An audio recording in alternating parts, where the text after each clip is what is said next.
Kadama TV tugenda kubawa ku ndowooza za bakadaama nga boogera ku kintu kya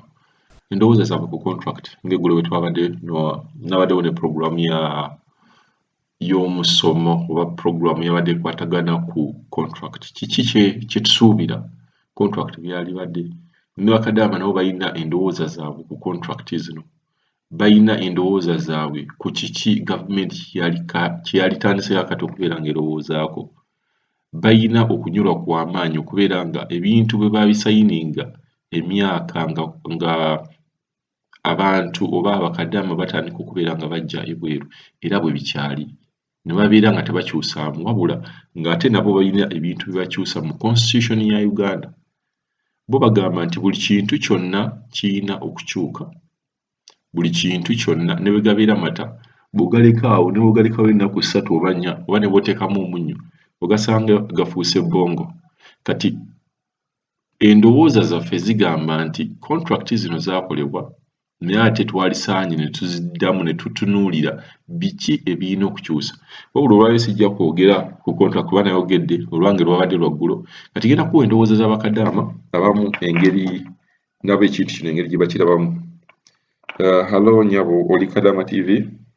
Sebe ekintu kya contract mbadde ndi ku Kadaama TV.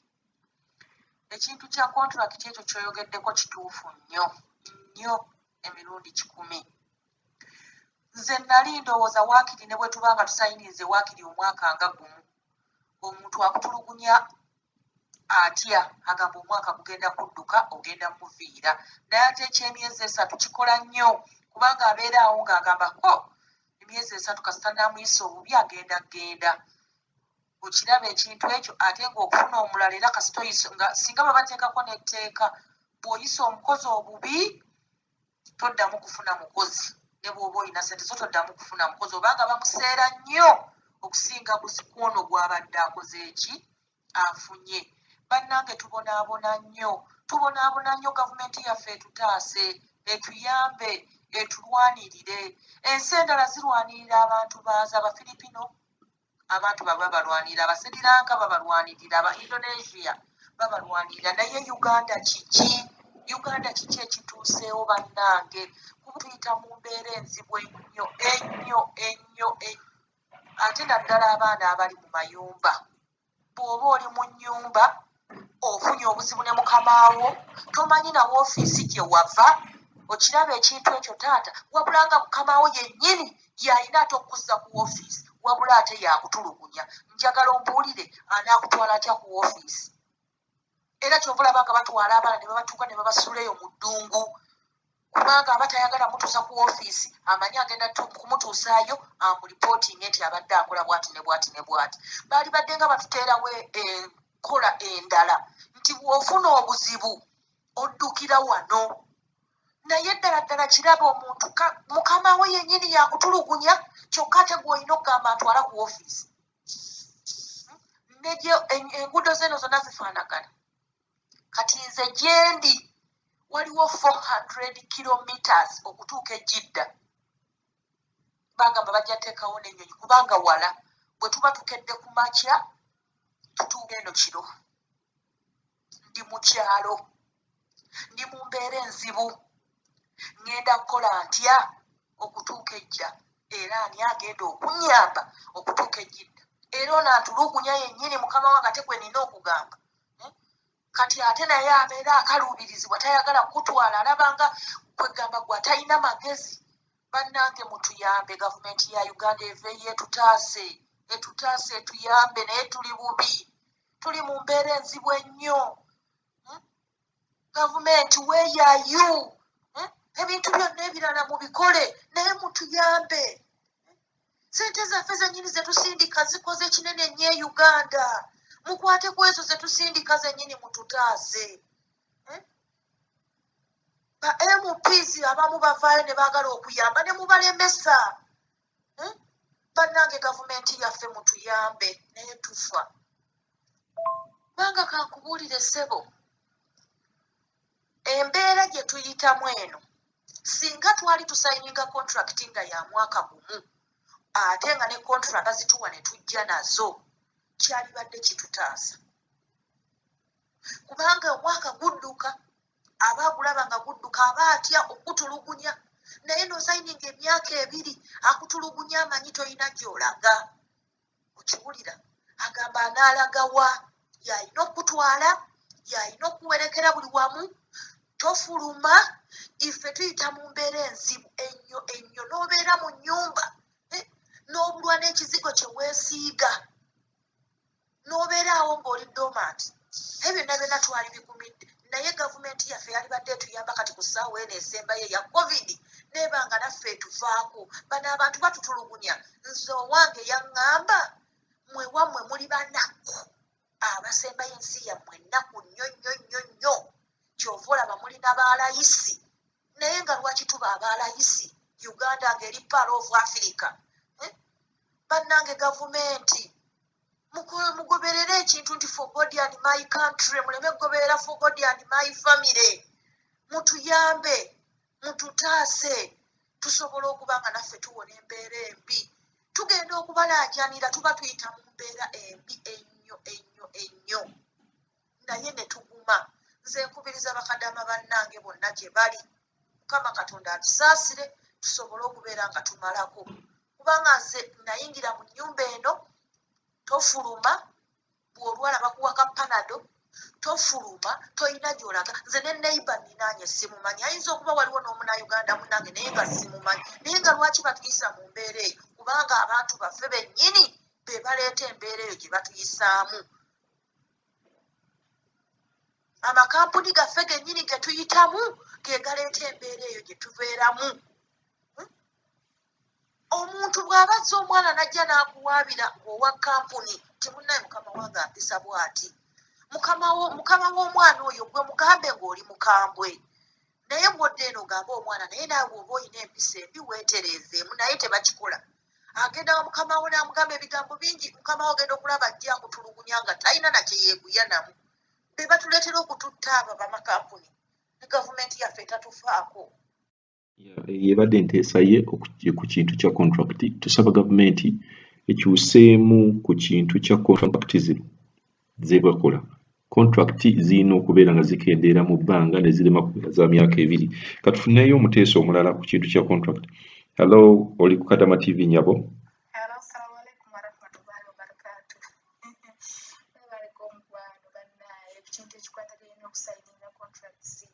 nakikubuuzizaamu but saafunye ansa yakyo naye kati by this time bwe ntadde ku YouTube nendaba omuvubuka oyo Ssekadaama badde abuuza ekikwataganya ne visa boss we ayagala okumusayiningisa visa endala ng'ate gundi ye yakoze ki yawedde ate omwana omuvubuka oyo ayagala kuddayo Uganda nange naafugambye panaawo wendi wano sibanaakunkolera visa ate sinaakusayininga contract yaabwe ngenda mu mwezi gwa 5 muno mu ggwanga ndi mu mwaka gumu n'emyezi 3 awo ena sinaakusayininga bulungi kaakati sinaakusayininga contract ate banaakunkolera visa kati awo nze ngenda kusirika sigenda banyiga yenaaba ensonga gye ngenda okwetololerako nga ntuuse ku biseera 2 binakugamba yenanzija wano nga nkuplaininga sirina visa yonna gye bankoledde ate sirina contract yonna gye nali nsayininze nabo so yenaabeera ensonga eyo gye ngenda okwetololerako webale nnyo mukwano okututuusaako amakulu amalungi oyo bw'ati ekintu bw'akirabamu jjukira nti ekintu kya contract kino kiteekamu n'ekya overstay omuntu okugamba nti overstayinze ne balimba abantu bo balowooza nti tetutegeera mukyega bo balowooza nti tetumanyi kikigenda mu maaso ne contract zino bane mubeerangako ne copies buli bw'obeerawo ng'owummudde oyinza n'okuddamu n'ogiyisaamuko n'ojjukira biki olina okwejjukanya biki wasayininga ekya overstay kino mukimanyi nti babeera babalimba bulimbi mu covid temuli overstay covid bw'anaamala emyaka 5 nga mwali mu nsi ng'ebisaawe tebiggulwawo nga tebakkiriza abantu kutambula nga bwe baagala tewali visa yonna egenda kubeera nga bagamba nti omuntu yenna omugamba nti neeri overstay kuba si gwe oba weeyagalidde okubeera mu nsi eyo katweyongereyo n'omukyalo naye ateese ku kintu kya contract ne overstay. Halo nnyabo oli Kadama TV. Amativi mbadde njagala nga otulalifayingako ekyo kya overstay. Ab'e Dubai baagamba sinti oba mu lugambo nti oba ki kuba na wano nange mwennyini nange wano nabiraba ku tivi y'abano abantu bennyini ne bamala nabo ne bakinnyonnyola ne bagamba na wano wennyini mu Jordan ffenna tetukyalina overstay tebikyalimu byavaawo olwa COVID-19 ono whereby nti abamu bakale bawadde estimations naddala wano mu Jordan nti this year watuba tetufunyeemu nkyukakyuka mu COVID nga tetufunyeemu nkyukakyuka bagenda teekawo visas nga oba saakitegedde bagenda teekawo simanya visa nga tukola ki nga za myezi oba 6 bampita ayita yo Dubai baabana babongeramu visa bagamba visa zaabwe ziri teziri expired n'abaana babyogeranga awo era ne ku tivi z'abana abantu bakyogera mbu visa z'e Dubai zigenda kukola ki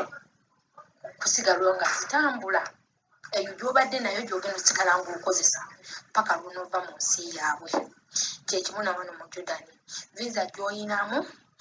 gy'ogenda osigala ng'okola ki ng'okozesa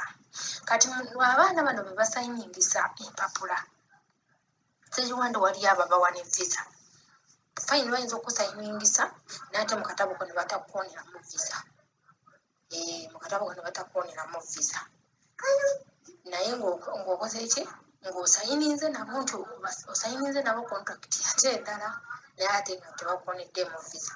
olw'okuba nti oba olw'okuba bayisizza etteeka nti visa zino zetuyina zikyakola Ebadde nteesa ey'abantu abamu ab'enjawulo naye ng'abantu bangi nnyo muteesezza mutuweeza voice zammwe mu kuteesa ku kintu kya contract olw'obufunda bw'obudde tujja kuba nga tuplayingako abantu batonotono tusobole okubeera nga tugenda ku topic endala wabula nga akalowoozo gange akasembayo ku contract eyo nze mbadde nteesa bwe nti omuntu buli bagamba ddamu osayininge contract njagala mutunuulire ebintu bino gezaako okulaga boosi wo nti waliwo ebintu ebyali mu contract eri by'obadde nga okola ate n'osukka nawo okugeza oyinza omugamba nti mwangamba abantu 5 oba ennyumba emu naye mbadde ntambula mu ennyumba zibadde nga 3 nga nkola naye mbadde sikirinaako buzibu naye mbadde nkimanyi mulage nti obadde okola ebintu bino lwakuba nti omulimu obadde ogwagala lwakuba naawe oyagala oyongeremuko extra njagala kulaga lwaki njagala omugambe mu ngeri ey'ekimpowooze mu ngeri ey'ekintu kiramu bw'omalaako ye ayinza okulowooza tewali kaddako bw'omalaako mugambe mbadde nteesa mbadde nkolera 80,000 oba 9,000 oba miliyoni emu naye engeri gye nkoze mu nnyumba zino ngenda nkola mu nnyumba ennyumba emu gye baŋŋamba okukolamu baŋŋamba okumpi 9,000 oba 9 kati mbadde nteesa nti buli nnyumba gye nkolamu nja kufunanga 9,900 kati omugambe nti bwe mba nkola mu nnyumba 3 ngenda kubeera olwo nga nfuna miliyoni 2,700 awajja kusooka kakane kuba olina okusooka n'osetinga omupiira nga guli waggulu nnyo wabula nga kyenjagala omulage nti bwe mba mbadde nkolera 8,900 miliyoni emu bwe nziramu okusayininga contract eno mbadde nsaba onnyongezeemuko ku mirimu naawe gy'olaba nti nkola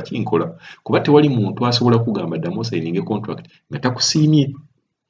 buli muntu yenna gamba nti ddamu osayininga contract aba asiimye emirimu gyo kati akasiimo nabo balina okwongeramuko ku kasente nze mbadde nteesa naye emyaka 2 bwe mbeera mbadde nkolera 8,900 oba 9,000 nenziramu nensayininga 9,000 ensi ekyuka 9,000 egy'emyaka 2 oba omwaka gumu emabega si gye 9,000 egyakaakati ekintu kyowaleka nga kigula $1,000 ogenda kisangako $1,500 ne bwe gubeera musolo guno gavumenti gwejjako abaana nga babadde basukuma era n'omusolo gugenda gukyukakyuka kati ojja kwesanga nga yali asukuma 9,000 ne muvaamu 85,000 oba 83 bweyongera omwaka gumu 9 ate bajja kusala babeere nga muvaamu emitwalo nga 8. So contract zino buli bw'oddamu okusayininga contract mu negotiating mu bulungi ne boosi wo mba njagala muteese ku kintu kya ssente tosayininga ssente ze zimu z'obadde okolera emyaka 2 emabega ekyo tekiriiyo